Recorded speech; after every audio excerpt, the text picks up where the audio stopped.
Hello viewers, আসসালামু আলাইকুম। আশা করি সবাই ভালো আছেন। তো আজকে আপনাদের সামনে বিজনেস রিলেটেড আরেকটা বিষয়, মোস্ট ইম্পোর্টেন্ট একটা বিষয়ে কথা বলবো। তো টপিকসটা হলো আ কোন টাইপের মানে ব্যবসা আপনি করতে চান? সেটা কি এক মালিকানা নাকি অংশীদারি নাকি সমবায় নাকি আপনার প্রাইভেট লিমিটেড নাকি পাবলিক লিমিটেড? ব্যবসার তো একটা ফর্ম বা ধরন আছে। তো যতগুলো টাইপ বলা হলো, এগুলো কিন্তু সবগুলো মোটামুটি অস্তিত্ব সারা পৃথিবীতেই আছে। তো এখানে আ ভ্যারি করে। আসলে ব্যক্তি বা তার নেসেসিটি বা তার ব্যক্তিগত চয়েসের উপর নির্ভর করে যে কোন টাইপের বিজনেস আপনি করবেন। তো ১ম এ আমরা আলোচনা করি যে এক মালিকানা বলতে কি বুঝি? এক মালিকানা বলতে একক মালিকানা। কথাটা শুনেই বোঝা যায় যে যেখানে আ একক মালিক থাকে এবং তিনি সকল আ কাজকর্ম বা সকল দায়বদ্ধতা বা সকল আম মানে এক্টিভিটিস এর জন্য একমাত্র তিনিই দায়ী থাকে। চাইলে শুরু করতে পারে, আবার যখন তখন চাইলেও তিনি বন্ধ করতে পারে। তো যতক্ষণ এক মালিকানা ব্যবসা যতক্ষণ মালিক বেঁচে থাকে, ততক্ষণ ব্যবসাটা তার মতো করে সে অপারেট করে। But for the long term মানুষ তো মারা যাবেই। আ জেনারেশন তার নেক্সট জেনারেশন তো বিজনেসের প্রতি ইন্টারেস্টেড নাও হতে পারে বা সে বিজনেসটা নাও করতে পারে। সেক্ষেত্রে বিজনেসটা কিন্তু সেখানেই বন্ধ হয়ে যাবে। তো সুবিধা-অসুবিধা সব রকম আছে। আবার এখানে কিন্তু আপনার নিজের মতো করে ব্যবসাটা করতে পারবেন। কোনো ফর্মালিটিস লাগে না। সহজেই শুরু করা যায়। যেখানে সেখানে শুরু করা যায়। ইভেন ট্রেড লাইসেন্স ছাড়াও করা যায়। তো পৌরসভা বা আম মোটামুটি গ্রাম বাদে বাদবাকি জায়গায় তো ট্রেড লাইসেন্স লাগে। তো যাই হোক, এবার আসি অংশীদারি। অংশীদারি বলতে বোঝায় যে একের অধিক যে ব্যবসার মালিকানা, একের অধিক অংশীদার থাকে। আ কমপক্ষে ২ জন বা তার অধিক হতে পারে। তো সেক্ষেত্রে কিন্তু একটা চুক্তিনামা থাকে উভয় পক্ষের মধ্যে। যেটা আ চুক্তিটা বাধ্যতামূলক। বাট সেটা লিখিত হবে কি অলিখিত সেটা বাধ্যতামূলক না। এটা লিখিত হতে পারে, মৌখিকও হতে পারে। এটা লিখিত হয় ভালো। তো অংশীদারি ব্যবসাটা হয় কি যে এক মালিকানা থেকে একটু বৃহৎ পুঁজির আ বিনিয়োগ করার সুযোগ হয়। কারণ যেহেতু একাধিক অংশীদার সেখানে জড়ো হয় এবং এটা কিন্তু আ মোটামুটি উম খারাপ না, ভালো। তো এখানে যেটা দেখা যায় যে সমস্যা যেখানে হয় সেটা হলো যে আম মালিক দেখা যাচ্ছে ৫ জন কিন্তু ৫ জনের মত পার্থক্য তৈরি হয় বা ৩ জন। সেক্ষেত্রে কিন্তু আপনার ব্যবসাটা কিন্তু তার নেগেটিভ ইমপ্যাক্ট টা প্রভাবটা সে করে। সবাই মনে করে আমি মালিক অথচ আমার কথা কেন আ সেটা শুনছে না বা সবাই আমার কথা কেন থাকবে না। এই যে একটা টেনডেন্সি এগুলোর কারণে কিন্তু এগুলো দীর্ঘমেয়াদে ভালো করে না। এটা ফল করে। কারণ এখানে মতপার্থক্য তৈরি হয় এবং বিবাদ সৃষ্টি হয়। আর পরবর্তীতে যেটা আছে সমবায়। সমবায় মূলত আসলে এইটা সামাজিক ব্যবসা। এইটা হচ্ছে দেখা যাচ্ছে যে আমার এলাকায় ধরেন যে মৎস্য চাষী আছে। তো মৎস্য চাষীরা সবাই মিলে একটা সমবায় সমিতি করল। সেখানে সমবায় সমিতির যে আইন, সেই আইন অনুযায়ী তারা একটা নীতিমালা তৈরি করল। তৈরি করে সে একটা নির্দিষ্ট আম মানে নির্দিষ্ট আ সংঘস্মারক বা এই যে পলিসি এটার মাধ্যমে তারা একটা নির্ধারিত পলিসিতে চলে যেন তাদের ব্যবসাটা টিকে থাকে বা তারা ভালো করে। এটা এই মানে এই যে মানে কি বলা যায় ব্যবসায়ী শ্রেণীর এগুলো খুব দেখা যায় বাংলাদেশে বা সারা পৃথিবীতেই। এগুলো আসলে আম একটা নির্দিষ্ট ক্যাটেগরির মানুষের মধ্যেই হয়। হ্যাঁ? এটা আসলে উম নির্দিষ্ট ক্যাটেগরি বলতে যেটা বোঝায় যেমন পান ব্যবসায়ীরা মিলে একটা সমবায় করলো, মাছ ব্যবসায়ীরা মিলে একটা সমবায় করলো, ধান ব্যবসায়ীরা মিলে একটা করলো, কাপড় ব্যবসায়ীরা মিলে একটা করলো। এগুলো আসলে এই শ্রেণী টু শ্রেণী মানে ভ্যারি করে। তো এটা ব্যবসা একটা নির্দিষ্ট গোষ্ঠীর জন্য ভালো। বাট এটা আ অন্য মানে বিজনেসের যে আসল ফর্ম, সেই ফর্মের জন্য এটা না। যাই হোক নেক্সট এ আসবো আমরা private limited company. Private limited কোম্পানিটা হচ্ছে এটা অ্যাক্ট কোম্পানি অ্যাক্ট ১৯৯৪ সালে যে আইন, সে আইন অনুযায়ী এটা পরিচালিত হবে। কিন্তু মালিকানাগুলো এগুলো হচ্ছে প্রাইভেট থাকবে। যেমন আপনি আম ২ থেকে ৫০ জন পর্যন্ত মালিকানা শেয়ার হোল্ডার হতে পারবে। আ আর এখানে পরিচালক নিয়োগের কিছু নিয়মাবলী আছে। তো এইটার সুবিধা হচ্ছে যে ধরেন আপনার পরিবারে ৫ জন লোক আছে, ৫ জন সদস্য আছে। তো ৫ জন সদস্যই কেবল মালিক হবে। ৫ জন সদস্যর মালিকানা আ ভিত্তিক একটা কোম্পানি। ৫ জন ৳১,০০,০০,০০০ একটা কোম্পানি আছে। প্রত্যেকের দেখা যাচ্ছে যে ৳২০,০০,০০০ শেয়ার আছে। তো এই ধরনের ব্যবসা কিন্তু আপনার পরিচালিত হয় কোম্পানি আইন অনুযায়ী, সবকিছু ঠিক আছে, সব ফার্মিং ঠিক আছে। কিন্তু এখানে মালিকানার যে ট্রান্সফারেবিলিটি বা আপনি চাইলেই কিন্তু মালিকানা পরিবর্তন বা পরিবর্তন করতে পারবেন, সেলও করতে পারবেন। কিন্তু আপনার মালিকানা আপনার চাইলেই অন্য কাউকে আপনি সেল করতে পারবেন না। অন্য কাউকে ইস অন্য কেউ যে কেউ ক্রয় করতে পারবে না। কারণ আপনার অন্য কেউ যদি কিনতে চায় আপনার মালিকানা, দেখা যাচ্ছে ৫ জন আছেন ফ্যামিলিতে, তো ২ জন বিক্রি করে দেবে আর ৩ জন রাখবে। সেক্ষেত্রে কিন্তু ওই ৩ জনের কিন্তু সিদ্ধান্ত অ নেয়া লাগবে। না হলে কিন্তু আপনি ওই ২ জনের শেয়ার সেল করতে পারবেন না।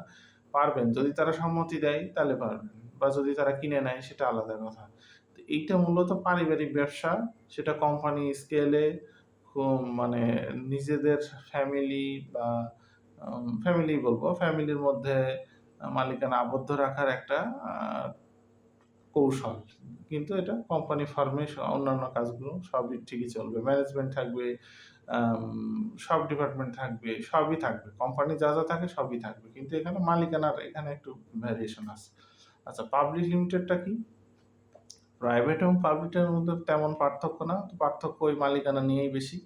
যেমন হচ্ছে আপনার পাবলিকটা হচ্ছে টোটাল শেয়ার যেটা থাকে সেই শেয়ারের ধরেন ১০০ শেয়ার আছে একটা কোম্পানিতে। সেখানে ৭০% হচ্ছে যারা মূল উদ্যোক্তা তাদের, ১০% দেখা যাচ্ছে ইনস্টিটিউশন থাকতে পারে। কোনো ইন্সুরেন্স কোম্পানি, কোনো ইনভেস্টমেন্ট কোম্পানি, কোনো আদার্স যেকোনো কোম্পানি থাকতে পারে। বা আবার 10% দেখা যাচ্ছে আম সাধারণ জেনারেল পাবলিক তারা কিনতে পারবে।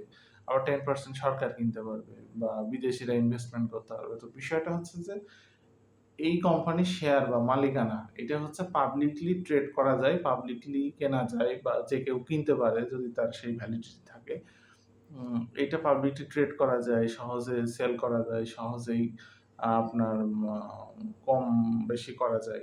এই যে একটা বিষয় এখানে আপনার যতটুকু মালিকানা ঠিক ততটুকু কিন্তু আপনার দায়, ততটুকু আপনার সম্পত্তির মানে এই প্রপোর্শনালটা সেইভাবে থাকে। তো পাবলিক লিমিটেডটা মানে বৃহৎ পুঁজির ক্ষেত্রে অবশ্যই এটা ঠিক আছে। প্রাইভেট লিমিটেড টাও অনেক বৃহৎ পুঁজি দিয়েও করা যায়। বাংলাদেশে মেক্সিমাম ক্ষেত্রে দেখা যায় যে যারা প্রতিষ্ঠিত কোম্পানি মেক্সিমামই কিন্তু প্রাইভেট লিমিটেড কোম্পানি।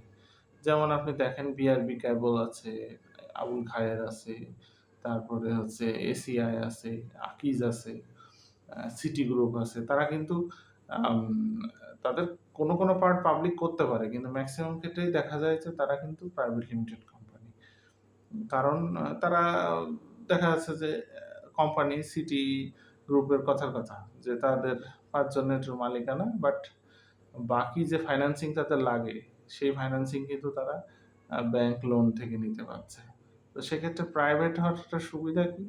যে আপনি আ আ বৃহৎ পুঁজিটা কিন্তু ম্যানেজ করতে পারবেন। আর প্রাইভেটের অসুবিধা হচ্ছে চাইলেই কিন্তু শেয়ার সেল করতে পারবেন না। এই অসুবিধা। পাবলিকে কিন্তু তার বিপরীত। আপনি বৃহৎ পুঁজি সংগ্রহ করতে পারবেন, চাইলেই সেল করতে পারবেন, চাইলেই আপনি ওই ব্যবসাটা বিক্রি করে চলে আসতে পারবেন। এই ধরনের ফ্যাসিলিটিস আছে। তো এখন সিদ্ধান্তে আমরা আসি যে আসলে আমরা কি চাই? আমরা কিন্তু লং টার্ম এ কিন্তু আমরা যতদিন বেঁচে আছি ততদিন কিন্তু আমাদের প্রফিট দরকার। প্রফিট বা ইনকাম দরকার, ক্যাশ ফ্লো দরকার। তো তার মানে আমাদের বিজনেসটা কিন্তু কন্টিনিউয়াসলি রান করা প্রয়োজন। সো এই বিজনেসটা রান করতে গেলে আ আমার জীবনের গণ্ডি বা আমার নির্দিষ্ট সীমাবদ্ধতার মধ্যে না করাই ভালো। আ প্রাইভেট লিমিটেড কোম্পানি তাদের জন্য ভালো যারা নিজে এই কোম্পানির মালিকানাটা পাবলিক করতে চান না বা নিজেদের ফ্যামিলির মধ্যে আবদ্ধ রাখতে চান। যে আপনি আ এক্সপেক্ট করেন যে আমার এত কষ্ট করে কোম্পানিটা করা, আমি পাবলিকের কাছে এত ডিসক্লোজ করব না, বা আমি মনে করি আমার ফ্যামিলি ওনাররা থাক। এই ধরনের টেনডেন্সি থাকলে অবশ্যই প্রাইভেট লিমিটেড বেস্ট। আর পাবলিক লিমিটেড এটাও অনেক ব্রড চিন্তাভাবনার। কারণ আপনার একটা ফিলোসফি থাকতে পারে যে হ্যাঁ, আমি ভালো কিছু করেছি, ভালো কোম্পানি ফর্ম করেছি। তার মালিকানার অংশীদারি কিছু আমি আমার সরকার হোক, আমার লোকাল গভর্নমেন্ট হোক, আমার জনগণও কিছু পার্টিসিপেট করুক এবং বৃহৎ পুঁজিরও সমাগম হোক। এটা আসলে চিন্তাভাবনার ব্যাপার, মেন্টালিটির ব্যাপার। তো যাই হোক, আল্টিমেটলি কথা হচ্ছে যে আ উম আমাদের যেহেতু প্রত্যেকটা বিজনেসটা আমরা দীর্ঘমেয়াদী করার ইচ্ছা আছে। সো সেক্ষেত্রে কোম্পানি ফর্মে করাটাই বেটার। সেটা প্রাইভেট হোক, পাবলিক হোক, উম সে যেকোনো ফর্মে করতে পারেন। সেটা আপনার মানসিকতার উপর। আপনি প্রাইভেট রাখবেন কি পাবলিক করবেন। আচ্ছা, আ শু শুরুতেই প্রাইভেট করাটা একটু টাফ। যেহেতু অনেক রেগুলেশনস আছে। আপনি শুরুতে এক মালিকানা করতে পারেন। আ বা অংশীদারিও করতে পারেন। কিন্তু আপনার টার্গেট থাকতে হবে যে হ্যাঁ, ইন ফিউচার এ আমি এখানে যেতে চাই। প্রাইভেট পরে কনভার্ট করে নেবেন। সেটা কোনো বিষয় না। এটা যেকোনো ফার্ম থেকে বা যেকোনো উম এক্সপার্ট দিয়ে আপনি করতে পারেন। এটা খুবই সহজ। আচ্ছা, এখানে তাহলে সামারাইজেশন যেটা করা যায় সেটা হচ্ছে আ এক মালিকানা কনসেপ্টটা আসলে খুব বেশি আপডেট না। অংশীদারিটাও খুব বেশি আপডেট না। কারণ সেখানে কমপ্লেক্সিটি আছে। সমবায় একটা নির্দিষ্ট গোষ্ঠীর জন্য ভালো। প্রাইভেট বা কোম্পানি ফার্ম সেটা সবচেয়ে আপডেট ফার্ম। কারণ আপনার ব্যবসাটা শুধু যে আপনার লোকাল গণ্ডিতে করবেন এমন না। এটা ইন্টারন্যাশনালি করতে হবে। যখন কোনো বিজনেসের স্কোপটা অনেক বড় হয়, তখন কিন্তু সে চাইলেও মানে সে নিজে কিছু করতে পারবে না। আবার চাইলেও কিন্তু সে আম মানে কোম্পানি ছোট করে কিন্তু ব্যবসা মুভ করতে পারবে না। কারণ তার ম্যানেজমেন্ট তখন বড় হয়ে যাবে। ম্যানেজমেন্ট সিস্টেম বড় হবে। তার সবকিছু বড় হয়ে যাবে। এই যে একটা টেনডেন্সি, এখানে কিন্তু আল্টিমেটলি কোম্পানি ফর্ম না করে উপায় থাকে না। কারণ আপনার আ কোম্পানি ফর্মের আরো কিছু বেনিফিট আছে। এখানে লোন পাইতে সুবিধা হয়। একটা প্রেস্টিজিয়াস ব্যাপার, ব্র্যান্ড ভ্যালু স্ট্যান্ড করতে সুবিধা হয়। বা একটা কোম্পানি হলে আপনার অ্যাকসেপ্টেন্স বাড়ে। আপনার ইম্পোর্ট এক্সপোর্ট লাইসেন্স সেগুলো আ তার ভ্যালিডিটি বাড়ে। এলসি আ যদি আপনি কোন কোম্পানি থেকে ইস্যু করেন সেটা অনেক বেশি গুরুত্বপূর্ণ মনে হয়। ব্যাংকগুলো আপনাকে ফাইন্যান্স করবে ভালো। সো দেখা যায় আ সরকার আপনাকে বিভিন্ন সুবিধা দেয়ার চেষ্টা করবে। যদিও আপনার কাছ থেকে ট্যাক্স তারা নিবে, কিন্তু আপনাকে বেনিফিটও দেবে। তো দেখা যায় যে ফর দ্যা লং টার্ম এবং দীর্ঘমেয়াদী চিন্তা করলে অবশ্যই কোম্পানি ফার্ম ব্যবসাটা ভালো। শুরুতে আপনি যেকোনো ফার্মেই করতে পারেন। পরে আপনার টার্গেটটা থাকতে হবে যে না, আমি আল্টিমেটলি ওখানে যেতে চাই। তো ঠিক আছে ভিউয়ার্স, আজকে কথাটা সারমর্ম আমরা দেয়ার চেষ্টা করেছি যে ব্যবসাটা দেখেন, আপনার চারপাশে খেয়াল করে দেখেন যে আমার বাস্তব অভিজ্ঞতা বলি। আমাদের মুদি দোকান ছিল। তারপরে হচ্ছে কাপড়ের দোকান ছিল। আমার দোকানটাতে চুরি হয়। তো চুরি হওয়ার পরে কিন্তু আমরা কিন্তু পুঁজিতে সংকটে ভুগি। আমরা কিন্তু ব্যবসাটা বন্ধ করে দেই। তো দেখা যায় যে কিন্তু আ তাহলে কি হচ্ছে? আমরা চাইলেই কিন্তু আবার নতুন ব্যবসা কিন্তু এখনো আবার শুরু করতে পারি। অ্যাকচুয়ালি কথা হচ্ছে এক মালিকানা বা ওই যে ছোট স্কেলের ব্যবসা, এর কোনো দীর্ঘমেয়াদী চিন্তা নেই এবং দীর্ঘমেয়াদী এর তেমন কোনো বেনিফিট আপনি পাবেন না। বা না থাকবে কোনো ব্র্যান্ড ভ্যালু, না থাকবে কোনো কিছু। সো মালিকানা যে লোকে করছে না এমন না। কিন্তু আম বাই হার্ট যদি কোন কিছু করতে হয় তাহলে অবশ্যই এক মালিকানা অংশীদারি বা সমবায় এখান থেকে বের হয়ে এসে কোম্পানি ফর্ম এ করতে হবে। এবং এটা না করলে আপনি লং টার্ম এ সাস্টেইন করার সুযোগ নেই। আপনি উম অন্যভাবে এটা করতে পারবেন না। যাই হোক ভিউয়ার্স, ভিডিও যেহেতু বড় হয়ে গেছে, আর এই বিষয় নিয়ে আশা করি আ বলার প্রয়োজন নেই। তো ভালো থাকবেন। নেক্সট ভিডিওতে অন্য কোনো টপিকস নিয়ে আলোচনা হবে।